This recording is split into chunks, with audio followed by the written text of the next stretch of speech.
Hi everyone, Anthony Morganti here. In today's video, we're going to learn how to use LUTs in On1 Photo Raw 2024.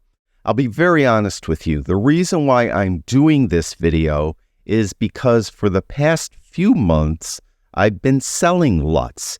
If you go to my website, anthonymorganti.com, and you scroll down toward the bottom, you'll find that I'm selling 185 3D LUTs for $9. Well, over the time I've been selling these LUTs, I have been receiving emails from people asking me how to use these LUTs in On1 Photo Raw. I do have a video demonstrating how to use LUTs in On1 Photo Raw, but that video is relatively old. It's from 2018. I do not have a newer video demonstrating how to use LUTs in the latest version of On1 Photo Raw, On1 Photo Raw 2024, hence today's video. Now, I want to make something perfectly clear. You do not need my LUTs or anyone else's LUTs for that matter to use LUTs in On1 Photo Raw. On1 Photo Raw comes with LUTs built in, and we're going to start there. And then towards the end of the video, I'll demonstrate how to install my LUTs in On1 Photo Raw.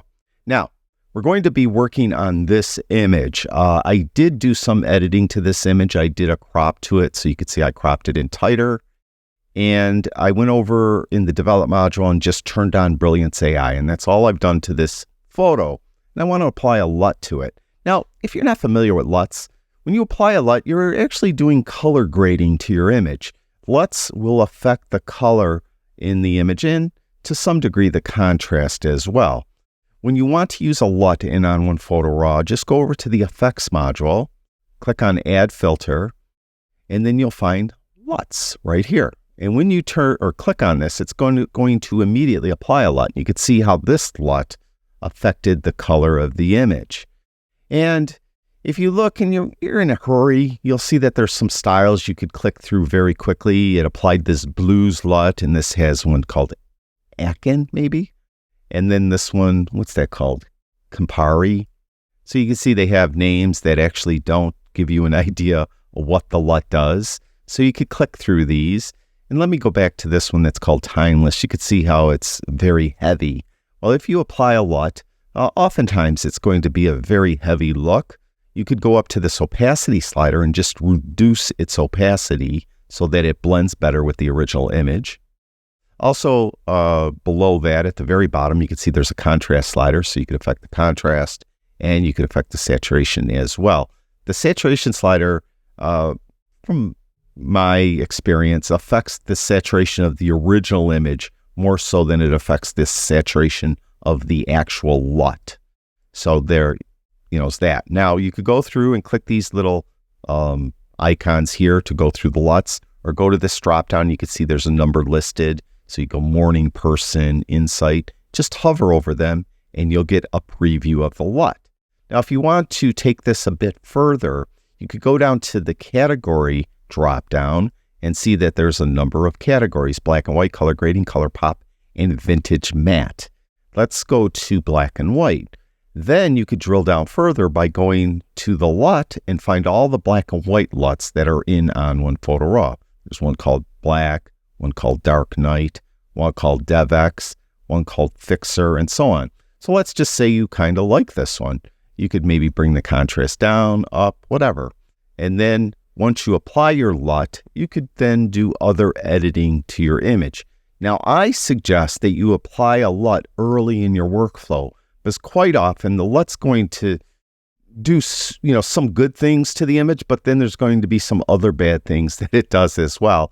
And you're going to want to either correct those with other editing. Maybe you want to, maybe then after you add the LUT filter, you want to come in and add something with a tone enhancer, let's say, and you want to make it a little brighter. So again, I recommend you use LUTs early in your workflow if possible. And that's really LUTs in a nutshell. So go to add filter and then go to LUTs. And as I mentioned, there are quite a few LUTs already in On1 Photo Raw 2024. Now, if you have your own LUTs or if you purchase some third-party LUTs, you can install them in On1. It's very easy and you could use them. Now, to install my LUTs, when you download them from me, they'll be zipped. So you're going to see this file. This is what you download. It says Morganti's LUTs.zip. You need to unzip it. So just double click right on it. And when you do, you'll unzip it. You see it's taken a while to unzip. These are high definition LUTs. So some of them are quite large, and it's going to take a second to unzip. And when it does, it will be in a folder. So just remember where this folder is. As you can see, it's on my desktop. Then go to On1, open up the LUT filter. Don't worry that it applied a LUT. Don't worry about any of that. And go to Import right here, this little button. When you click on that Import button, you'll get the Extras Manager. And if you have a Mac, a Finder window will open up. If you have a PC, a File Explorer window will open up. And with this window, just navigate to where these LUTs are. So they're on my desktop. They're in this folder. Right? We're going to open that folder, and what you need to do is select all of them. So just click on one and hit Command or Control A to select all of them. For my computer, it's not doing it, so I have to manually go in and hold the Shift key down and click on the last one so they're all selected. So maybe for you, Command or Control A will select all of them. For me, it didn't. So I have all of these selected, and we're going to click Open. And when we do that, it's going to ask me to choose a category. We're going to add a category, and by default, it's going to give me the file name or the folder name that these LUTs were in. They were in a folder called Morganti LUTs. So that's good. We'll keep that. We'll click OK, and then we'll click OK again. And you can see that they're all imported, and you'll get this dialog box telling you that they were imported with no errors. And we'll click Close here, and then we'll click Close here. And they're in here now. Now, once they're in On1, you don't need to keep them wherever you had them. I could throw these out, as a matter of fact. I could put that to my trash. On1 doesn't reference them where they originally were. On1 actually moved these files to wherever On1 stores their extras, so we don't have to worry about it. Now, to apply the LUT, what you would do is go to Category, and you'd find them right here. My LUTs, there's Morganti LUTs right there. Now, like the LUTs that are built into On1, you can just hover over them. So you would open this up and you can see that I have numbers.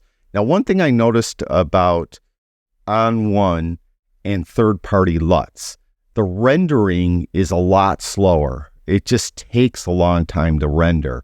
So that is going to drive you crazy. You can see it took a long time for me to even render LUT 1 to LUT 2. To LUT 3. And it's going a little faster now, but probably can't hear it. The fans on my computer are just screaming, and they weren't screaming with the LUTs that were built into On1, but they are with these third-party LUTs, probably because the way they're referencing them on the hard drive. So you can see as I hover over them, you're getting these looks. If you like a look like I like this look, I would just use it.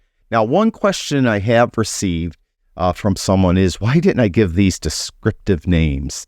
Well, I couldn't think of 185 different descriptive names. And if you look at the LUTs that are built into On1, none of those have descriptive names. I mean, Aiken and, whatever, those aren't descriptive. So it's very difficult really to come up with descriptive names. Like, what would I call this? I probably should have, hindsight being 2020, had some that were called black and white LUTs, and some that were called color LUTs, and others that were called color changing LUTs, because I have some that will give you psychedelic colors to the image, some really off the wall, more arty type look. So I probably should have done that, but 185 LUTs for $9, it is what it is. So I apologize for that, but if you find a LUT, like if you like LUT 7, just jot it down. You like LUT 7, that's a look that you like, and you want to use it more often. So you could just, remember that number, and you're good to go. So that's LUTs in On1 Photo Raw. Again, I think the important thing to remember is try to apply a LUT early in your workflow, because quite often, as I mentioned, you'll have to come back in and readjust things or fix things. And often, I think what you'll do is you're going to add a tone enhancer, and you're going to do something with contrast or exposure or something with the whites and blacks just to touch up the LUT. So that's it. LUTs in On1 Photo Raw 2024. Thank you.